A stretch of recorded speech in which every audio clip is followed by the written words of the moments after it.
இந்த ஆண் பிள்ளையை பெற்றவர்கள் என்ன நினைக்கிறாங்க, ஆம்பளை பிள்ளையை பெற்றுட்டா தலைமையில கொம்பு வந்துருதுன்னு நினைக்கிறாங்க. பையனுக்கு சொந்த வீடு இருக்கா, கார் இருக்கா, எவ்வளவு அவங்க வீட்டுல வசதி இருக்கு, எவ்வளவு நிலம் வச்சிருக்காங்க. அப்ப அந்த தகுதியை நீங்க பார்க்கும்போது அவங்க அந்த டிமாண்ட் அதிகமாக்குறாங்க. இது வியாபாரம் தான், திருமணம் அல்ல. திருமணம் என்பது இருமணங்கள் இணைவதே திருமணம்னு சொல்லுவா. ஆனா இங்க இருமணங்கள் இணைவதில்லை, இரு குடும்பங்களில் நடக்கக்கூடிய பேரங்கள் தான் இன்று திருமணம். ஆணும் சேர்ந்து குற்றத்திற்கு உடந்தையாக இருப்பது. ஒரு பெண்ணை அடக்கி அடக்கி அடக்கி தான் வாழ வைக்கிறாங்க. இதெல்லாம் வரதட்சணை கேட்கறாங்கன்னா போலீஸ் ஸ்டேஷன்ல இன்டிமேஷன் கொடுத்தா உடனே அரெஸ்ட் பண்றேன்னா சொல்லுவாங்க. இப்ப அதெல்லாம் சொல்றது இல்லை. என்ன சார் இதெல்லாம் ஒரு பெரிய மேட்டரா சார்? பொண்ணு வாழும் சார், ஏதாவது கொடுத்துருங்க சார். கல்யாணம் ஆனதுக்கு அப்புறமும் அம்மா புத்தனை பிடிச்சி தெரியுது, அம்மா சொல்றதை கேட்கறதுல அப்புறம் எதுக்குடா நீ கல்யாணம் பண்ற?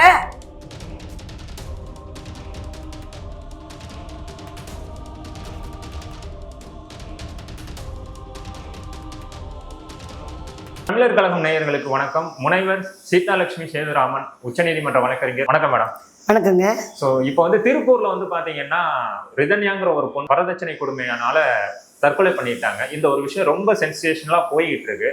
வரதட்சணை கொடுமை தமிழகத்துல இருக்கு, இதை எப்படி பாக்குறீங்க? தமிழகத்துல மாத்திரம் இல்லைங்க, ஆல் ஓவர் இந்தியால இருக்குங்க. ஏன்னா இந்த வரதட்சணைன்றது வாங்கக்கூடாது. அதாவது ஒரு சின்ன விஷயம் சொல்லலாம். மாப்பிள்ளை என்னும் மட்டச்சரக்கு மண்டியிட்டாலும் மலிவு விலையில் மந்தையில் கூட வாங்க இயலாது.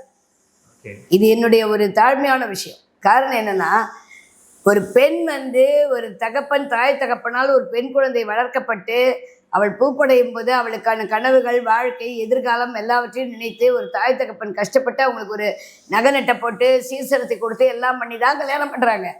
அப்படியே இந்த தாய் தகப்பனும் பண்ணுறதில்ல. ரொம்ப கஷ்டப்படுற கடைநிலையாக இருக்கக்கூடியவங்க கூட அவங்களால முடிஞ்ச சக்திக்கு உள்ளதை செய்கிறாங்க. ஆனால் இந்த ஆண் பிள்ளையை பெற்றவர்கள் என்ன நினைக்கிறாங்க, ஆம்பளை பிள்ளையை பெற்றுட்டா தலைமையில கொம்பு வந்துருதுன்னு நினைக்கிறாங்க. இன்னும் கேட்டா பெண்ணு தான் எல்லாமே கொண்டு வரா, பெண்ணு தான் குழந்தை பெற்று கொடுக்குறா. ஆண் பெண் இணைவது கிடைக்கும் குழந்தைன்னு சொல்லுவாங்க. ஆனா ஆண் என்பவன் அனுபவிப்பது 5 நிமிட சந்தோஷம், அவ்வளவுதான். உயிர் கொடுத்தவன் தகப்பன்னா, உடல் கொடுத்தவள் தாய்.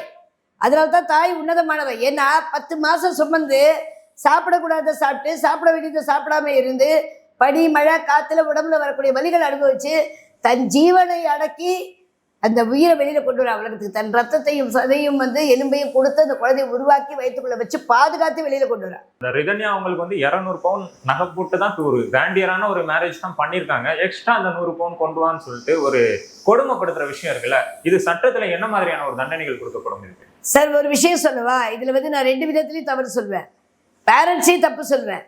நீங்க ஒரு பெண்ணுக்கு மாப்பிள்ளை பார்க்கும்போது நல்லா படிச்சிருக்கானா, ஒழுக்கமானவனா, குடும்பத்தில் வைத்து காப்பாற்றக்கூடியவனான்றதை பார்த்து கொடுக்கணுமே தவிர அவங்களுக்கு எவ்வளவு சொத்து இருக்குன்னு இவங்களும் பார்க்கக்கூடாது. இன்னைக்கு நிறைய பேர் என்ன நினைக்கிறாங்க, பொண்ணை கட்டி கொடுக்கும்போது பையன் வீட்டில் எவ்வளோ சொத்து வச்சிருக்காங்க, பையனுக்கு சொந்த வீடு இருக்கா, கார் இருக்கா, எவ்வளோ அவங்க வீட்டில் வசதி இருக்கு, எவ்வளோ நிலம் வச்சிருக்காங்க. அப்போ அந்த தகுதியை நீங்க பார்க்கும்போது அவங்க அந்த டிமாண்ட் அதிகமாக்குறாங்க. இது வியாபாரம் தான், திருமணம் அல்ல. திருமணம் என்பது இருமணங்கள் இணைவதே திருமணம்னு சொல்லுவா. ஆனா இங்க இருமணங்கள் இணைவதில்லை, இரு குடும்பங்களில் நடக்கக்கூடிய பேரங்கள் தான் இன்று திருமணம். அந்த ரிதன்யாவோட கணவர், அதாவது கணவரா இருந்தவர் பாத்தீங்கன்னா 24 வருஷம் அவங்க குடும்பத்துக்கு தெரிஞ்சவங்க தான். எல்லாமே எவ்வளவோ ரொம்ப தெரிஞ்சவங்களா இருப்பாங்க, ஃபேமிலி ஃப்ரெண்டா இருப்பாங்க, சொந்த பந்தமா இருப்பாங்க. பணம் ஒரு இடத்துல இருந்து வருதுன்னு தெரிஞ்சிச்சுன்னா இந்த பையன் முதல்ல கடமை என்ன, ஒரு மனைவியானவ கல்யாணம் பண்ணும்போது அக்னி சாட்சியாவோ இல்லை வலம் வந்தோ இல்லை ரிஜிஸ்டர் மேரேஜோ இல்லை சீர்திருத்த கல்யாணமோ எதா இருந்தாலுமே என்ன வாக்கு கொடுக்குறா, சாகிற வரைக்கும் உன் கற்பிணிலையும் உன்னையும் நான் காப்பாற்றுவேன்னு வாக்கு கொடுத்து தானே கல்யாணம் பண்ணுறான். அப்போ அவனோட கஸ்டடி தானே அவன் மனைவின்றவ. அவனை நம்பி பாருங்களேன், ஒரு தாய் தகப்பங்கிட்ட கிடைக்காது எதுவும் கிடையாதுங்க. ஒரு பொண்ணுக்கு சாப்பாடு, துணிமணி, நகை நட்டு எல்லாமே கிடைக்குங்க. இதற்கெல்லாம் அப்பாற்பட்டு எதுக்கு ஒரு ஆண்மகனை தேடி ஒரு பொண்ணுக்கு கல்யாணம் பண்ணுறாங்கன்னா, தாய் தகப்பன் பாதுகாத்து ஒரு பெண்ணின் கற்பிணிலையை அவர்களின் காலத்திற்கு பிறகு தொடர்ந்து அவள் சிதையில் ஏறும் வரை காப்பாற்றுவதற்கான ஒரு ஆண்மகன் வேண்டும் என்பதற்காகத்தான் கணவன்றவனை பார்த்து கல்யாணம் பண்றாங்க.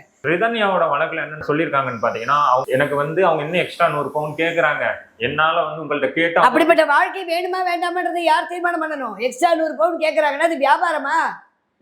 இல்ல அங்க அன்பு கிடைக்குமா, அங்க காதல் கிடைக்குமா, அங்க பாசம் கிடைக்குமா, அங்க அரவணைப்பு கிடைக்குமா, இல்ல பாதுகாப்பு கிடைக்குமா? அந்த பொண்ணு என்ன சொல்லிருக்காங்கன்னா, இன்னொருத்தனை என்னால நினைச்சு பார்க்க முடியல, உங்கள்ட்ட எதுக்கு நீ இன்னொருத்தனை போய் நினைக்கணும்? கல்வி இருக்குல்ல, கல்வி எதுக்கு இன்னைக்கு பெண்ணுக்கு கல்வி கொடுக்கணும்னு சொல்லி ஒவ்வொருத்தரையும் போராடுறாங்களே, எதுக்காக கொடுக்குறாங்க? அந்த பொண்ணோட தந்தையே சொல்றாங்க, இப்படி என் பொண்ணு இறந்தது எனக்கு பெருமையா இருக்குங்கிறாரு. இது என்ன பெருமையா? இது என்ன பெருமை? அப்ப அந்த ஆண்மகனின் மெத்தன போக்கு தான் அங்க தெரியுது. ஆணதிகார வர்க்கம், அந்த ஆணதிகார வர்க்கம் தான் அங்க தெரியுது. பெண் இறந்துட்டானா, ஐயோ நம்ம இத்தனை வருஷம், அவனுக்கு வலி இருக்காது, தகப்பனுக்கு வலி கிடையாது, தாய் மாத்திரமே வலியை அனுபவிப்பாள். ஏன்னால அவதான் வயிற்றுக்குள்ள சுமந்தா. என் பொண்ணு விவாகரத்துல வந்து நிக்கல, இல்ல இன்னொரு பையனை தேடி விவாகரத்தான என்னங்க, தகுதி இல்லாத ஒரு செருப்பை காலில் போடுறீங்க, பிஞ்சு போடுறது, அதை போட்டுக்கிட்டே நடப்பீங்களா? அந்த செருப்பை கழட்டி போட்டு போலாம், தேவைன்னா வேற செருப்பு வாங்கிக்க, இல்லையா வெறுங்காலோட நட. இன்னும் எத்தனை குடும்பங்கள் பெண் மேலேயே ஒரு குடும்ப கௌரவத்தை வச்சு சுமந்து. அதுதாங்க சொல்றேன், பெண் மேல குடும்ப கௌரவம் இல்ல, தேவையில்லாத குடும்ப கௌரவத்தை இவங்க உருவாக்கிக்கிறாங்க. இது குடும்ப கௌரவம் கிடையாது. ஆணும் சேர்ந்து குற்றத்திற்கு உடந்தையாக இருப்பது. ஒரு பெண்ணை அடக்கி அடக்கி அடக்கி தான் வாழ வைக்கிறாங்க. பிறந்ததுலேருந்து என்ன சொல்றது, அண்ணா பேசுறா வாயை திறக்காத, தம்பி பேசுறா வாயை திறக்காத, பொறுத்து போ, விட்டு கொடுத்து போ. ஆரம்பத்திலிருந்து விட்டு கொடுத்து செல்பவள் யாருன்னா பெண் மாத்திரமே. சுயநல வர்க்கம் ஆண்கள், தவறாக எடுத்துக்காதீங்க. சுயநல வர்க்கம் ஆண்கள். ஏன்னா அவங்க என்னைக்குமே சார்ந்து வாழக்கூடியவங்க. எந்த பையனாவது கல்யாணத்துக்கு அப்புறம் அப்பா அம்மா விட்டுட்டு பொண்டாடி வீட்டோட போயிருக்கானா? யாராவது 1-2 எக்ஸெப்ஷன் கேஸ் இருக்கும். மேக்சிமம் பொண்ணு தான் தாய் தகப்பனை விட்டுட்டு போகணும். பொண்ணு அங்கே போயாச்சுன்னா அதுக்கப்புறம் இந்த வீட்டுக்கு வரதுக்கு அவங்க கிட்ட பர்மிஷன் கேட்கணும். இது அது என்ன கஸ்டடியா? என்னங்க அது என்ன ஜெயிலா இல்லை கஸ்டடியாங்க? வாழ்க்கை தானங்க. உனக்கு எப்படி தாய் தகப்பன் மேலே உரிமை இருக்கிறது வரையும் அந்த பொண்ணுக்கு தாய் தகப்பன் மேலே உரிமை உண்டு. 2 பேருக்கு சமமான உரிமை தானே அது. இன்னொன்று இந்த சொசைட்டில இன்னொரு விஷயமும் பேசப்பட்டுக்கிட்டு இருக்காது. என்னன்னா, விவாகரத்துக்கு எடுத்தோடனே போகாதீங்க, இது வாழ பழகிக்கிங்க, பொறுத்து பழகிக்கிங்கன்னு சொல்றாங்க. இன்னைக்கு வந்து அந்த ஒரு விஷயம் தான் இந்த ஒரு பொண்ணு இன்னைக்கு வந்து சூசைடல் தாட். வாழ பழகணுங்க. அதாவது தவறான விஷயங்கள்ல போகக்கூடிய பெண்கள் நிறைய பேர் வந்து ஒரு 20 நாள்ல 30 நாள்ல 6 மாசத்துல 1 வருஷத்துல எல்லாம் டிவோர்ஸ்க்கு போறது. அதெல்லாம் வந்து அது என்ன காரணம்ன்றத முதல்ல உணரணும். இன்னைக்கு நீதிமன்றங்கள்ல வந்து நீதிபதிகள் வந்துட்டு குடும்ப நல வழக்குகள்ல நிறைய கவுன்சிலிங் கொடுக்குறாங்க. எதுக்காக கொடுக்குறாங்கன்னா, உங்களுக்குள்ள இருக்கக்கூடிய பிரச்சனைகளை பேசி தீர்த்து கொள்ளுங்கள், முடியாத பட்சத்தில் வாருங்கள், உங்களை பிரித்து விடுகிறோம். அதுக்கப்புறமா நீ வாழ்ந்துதான் ஆணுன்னு கோர்ட்டு சொல்லலை, வாய்ப்பு கொடுக்குறோம். தவறு நடக்கிறது சகஜம். ஒரு பெண் தவறு பண்ணியிருக்கலாம், இல்லை ஒரு ஆண் தவறு பண்ணியிருக்கலாம். மாறி வாழ்வதற்கான வாய்ப்பை வந்து நீதிமன்றம் இன்னைக்கு கொடுக்குது. எனக்கு தெரிஞ்சு 1995, 97, 2000 குடும்ப நல நீதிமன்றம் தான். இன்னைக்கு 15 குடும்ப நல நீதிமன்றம் இருக்குது. அதே ஹைகோர்ட் வளாகத்தில் 12லேருந்து 15 இருக்குது. காரணம் என்னன்னாக்கா, ஒரு 10 கிட்ட வந்துருச்சுன்னு வச்சுக்கோங்க. காரணம் என்னென்னா, அவ்வளோ வழக்குகள் வருது. சின்ன சின்ன விஷயங்களுக்கெல்லாம் வராங்க. பெண்ணை வளர்க்கக்கூடியவங்க, பெண்ணை சொல்லி வளர்க்க, அதுவும் நிறைய தவறு நடக்குதுங்க. 24 வருஷம் நீ காட்டாத பாசன்பை கல்யாணம் பண்ணி கொடுத்ததுக்கப்புறம் புருஷன் வீட்டுக்கு போனப்பறம் புருஷனோட வாழ விடாம, அந்த பொண்ணை பிடிக்கி வீட்டில் வச்சுட்டு அந்த புருஷனோட வாழ விடாமல் அவனை பிடிச்சி இழுக்கிறதுக்கு பண்ணுற வேலைகளும் நடக்குது. இந்த மாதிரியான தவறுகள் எல்லாம் சரி பண்ணுறதுக்கு தான் நீதிமன்றங்களே இன்றைக்கி அந்த கவுன்சிலிங் ப்ராசஸ் வச்சுருக்காங்க. முன்னெல்லாம் எப்போயாவது கவுன்சிலிங், இப்போ அப்படி இப்போ கண்டிஷனாக கம்பல்சரியாக கவுன்சிலிங் போய் தான் ஆகணும், மீடியேஷன் போய் தான் ஆகணும். அதுக்கப்புறம் தான் நீதிமன்றம் வந்துட்டு அடுத்த ப்ராசஸ்க்கே போகிறாங்க. ஏன் இதை கொடுக்குறாங்கன்னா, நம்ம பாரம்பரிய மரியாதையையும் நம்ம கலாச்சாரத்தையும் காப்பாற்றுறதோட இல்லாம பெண்களின் வாழ்க்கையை காப்பாற்றப்படுவதற்காக, பெண்களுக்காக தான் மெயினா செய்யறாங்க. இப்போ வந்து ரிதன்யா வழக்கை தாண்டி பாத்தீங்கன்னா, விவாகரத்து வழக்குல நிறைய ஆண்களும் பாதிக்கப்படுறாங்க. மெயினா என்னன்னா, பெங்களூர்ல வந்து ஒரு ஐடி எம்ப்ளாயி சூசைடே பண்ணிக்கிட்டாரு. அவங்க ஒய்ஃப் தான் அவங்களோட டிவோர்ஸ் கேட்டிருக்காங்க. காம்பன்சேஷன் கொஞ்சம் பெருசா கேட்டிருக்காங்க, எனக்கு மந்த்லி எனக்கு இவ்வளவு பே பண்ற மாதிரி பண்ணணும். அதை தாண்டி என்னன்னா, எனி டைம் எப்ப வேணாலும் இவர் வந்து எங்களை ஆஜராகணும் சொல்லிட்டு இந்த பிரஷரை தாங்கிக்க முடியாம அவர் ஒரு இல்ல, அந்த மாதிரி எந்த நீதிமன்றத்திலயும் எப்ப வேணா வந்து ஆஜராகணும்னு சொல்ல மாட்டாங்க. வாய்தா டேட் போடுவாங்க. அந்த வாய்தா டேட்ல அவர் வரணும். வர முடியலன்னா வீடியோ கான்ஃபரன்ஸ் வச்சிருக்காங்க, அதுல வரலாம். இல்லைன்னா அவருடைய கவுன்சில் அப்பேர் ஆகலாம், அசிஸ்டிங் கவுன்சில் அப்பேர் ஆகலாம். சரியா? நீ வந்துதான் ஆகணும்ன்ற மாதிரி நான் ரொம்ப அந்த மாதிரி ஒரு டைட்டான ஒரு இதெல்லாம் வந்து நீதிமன்றத்துல பண்றது கிடையாது. அவர் ஒரு மணி நேரத்துக்கு ஒரு வீடியோ பேசிட்டு அவர் என்ன சொல்லியிருக்காருன்னா, என்னால இந்த பிரஷரை தாங்க முடியல. ஏங்க இதையே பிரச்சனை, அப்புறம் வாழ்க்கை எப்படிங்க வாழ்வீங்க? வாழ்க்கையில எவ்வளவு விஷயங்கள் இருக்குங்க. ஏங்க நம்ம தாய் தகப்பெல்லாம் எப்படிங்க வாழ்ந்தாங்க? அந்த காலத்திலயும் மாமியார் கொடுமை இருந்தது, அந்த காலத்திலயும் கணவன் அடித்தாரு இருங்க, அந்த காலத்திலயும் எல்லா பிரச்சனையும் இருந்தது. ஆனா நம்ம அம்மா அப்பாலாம் வாழ்ந்தாங்கல்ல, அவங்களாம் டைவர்ஸ் போடாங்க. பெண்களை வந்து மிஷினா பார்க்கக்கூடிய ஆண்கள் இருக்காங்க. இப்போ வந்து ரிதன்யா கேஸ்ல வந்து குற்றம் நிரூபிக்கப்பட்டால் அவங்களுக்கு என்ன தண்டனை கிடைக்கும்? ஆஸ் யூஷுவல் என்ன நம்ம கோர்ட் என்ன கொடுக்கணும், மரண தண்டனையா கொடுத்துட்டு போகுது, அது ஒன்றும் கிடையாது. ஆயுள் தண்டனை கொடுப்பாங்க, இல்லைன்னா ஒரு 5 வருஷம் இல்லை 7 வருஷம் இல்லை 10 வருஷம், அவ்வளோதான்.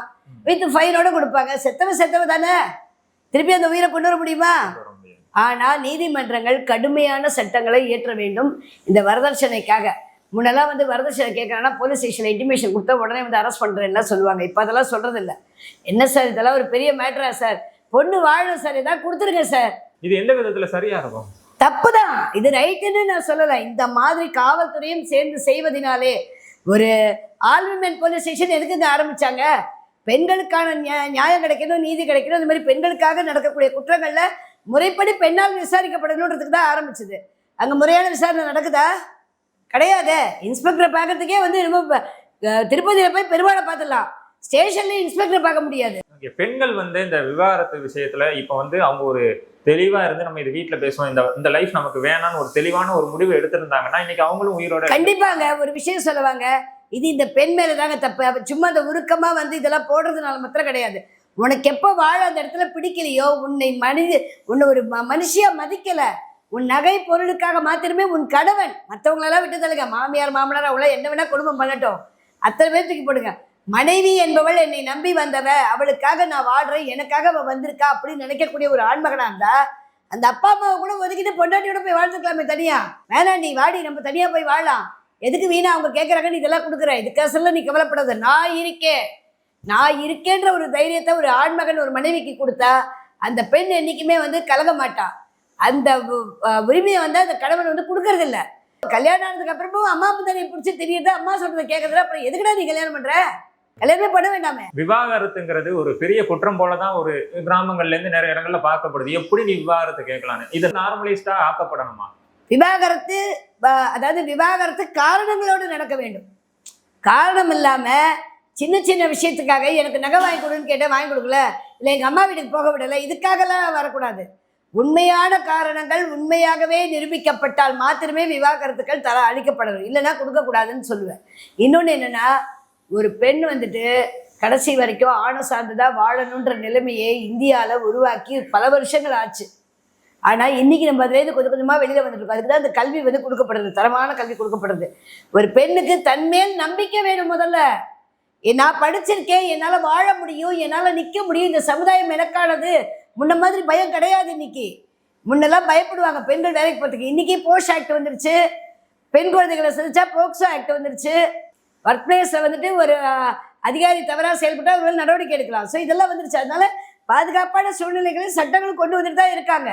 ஆனால் அதை நடைமுறைப்படுத்தக்கூடிய விஷயம் யார்கிட்ட இருக்குன்னா பொதுமக்கள் கையில் இருக்குது. சட்டம் வந்து அரசாங்கமோ இல்லை நீதிமன்றமோ வந்து சட்டம் போடலாம், இதை நடைமுறைப்படுத்துறது யாரு? மக்கள். அவன் ஒரு சட்டத்தை போடும்போது நீ சைடில் போய் வந்து ஊக்கு வழியில் போய் நீ பணத்தை கொடுத்து பண்ணிட்டு இருந்தீங்கன்னா அப்புறம் எனக்கு சட்டம் வேலை செய்யணும், எப்படி வேலை செய்யும்?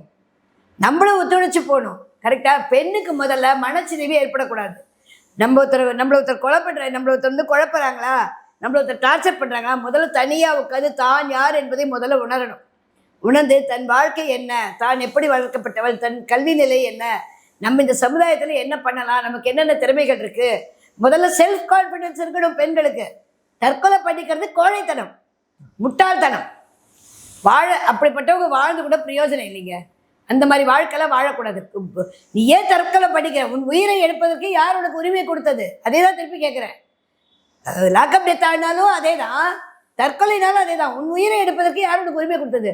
உன் தாய் உன்னை 10 மாதம் உன்னை வயிற்றுல சுமந்து பெற்றுக்கடா, உயிரை ஜீவனை அடக்கி உன்னை உலகத்துக்கு கொண்டு வந்திருக்கா. நீ அவகிட்ட பர்மிஷன் கேட்டியா? தகப்பனை விட்டு தள்ளு. தகப்பன் வந்து உயிர் கொடுத்தவன் தான், அதனால அந்த அளவுக்கு இம்பார்ட்டன்ஸ் சொல்றது. தாய் தான் எந்த ஒரு பெண்ணுக்குமே தாயோட அணுகுமுறை அதிகமாக இருக்கும்.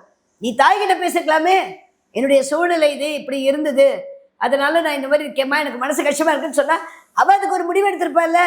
பெண்களுக்கு முடிவெடுக்கும் திறமை அதிகமாக உள்ளது. அதனால தான் திருமண வயசுல பெண்களுக்கு கம்மி வயசு, ஆம்பளைங்களுக்கு அதிக வயசு வச்சு போட்டாங்க. ஏன்னா ஒரு பொண்ணுக்கு 21 வயசுல வரக்கூடிய முதிர்ச்சி ஒரு ஆணுக்கு 27 வயசுல தான் கிடைக்கும். மெச்சூரிட்டி கிடையாது. ஏன்னா ஆண்கள் சார்ந்து வாழக்கூடியவர்கள். அந்த மெச்சூரிட்டி அந்த பொண்ணுக்கு இருந்தா சூசைட் பண்ணிருக்க மாட்டாங்களே. அதை தான் சொல்றேன், அந்த மெச்சூரிட்டியை நீ தான் உருவாக்கிக்கணும். சும்மா அதாவது குடத்துக்குள்ளே விளக்கா வச்சுட்டு வெளிச்சம் வெளியில வரலன்னா வராது.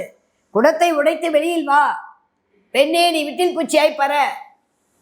இதுதான் வந்து இன்னைக்கு வாழ்க்கை. பெண்களுக்கு இன்னைக்கு எல்லா விதமான உரிமைகளும் அளிக்கப்படுது. பெண் உரிமைன்றது என்ன? சண்டை போடுறதோ, இல்லை மாமியார் அடிக்கிறதோ, இல்லை மாமனார் அடிக்கிறதோ, இல்லை சோறு போடாமல் போடுறதோ, இல்லை அவங்களை வந்து அனாத ஆசிரமத்தில் கொண்டு போய் விடுறதோ, இல்லை முதியோர் இல்லத்தில் விடுறதோ உரிமை கிடையாது. உரிமை என்பது என்ன? உன் கணவனிடம் நீ வாழக்கூடிய தகுதியை எப்படி உருவாக்கி கொள்கிறாய் என்பதே உரிமை. கருத்துக்களை பகிர்ந்து கொண்டதுக்கு நன்றி. நன்றி. வணக்கம்.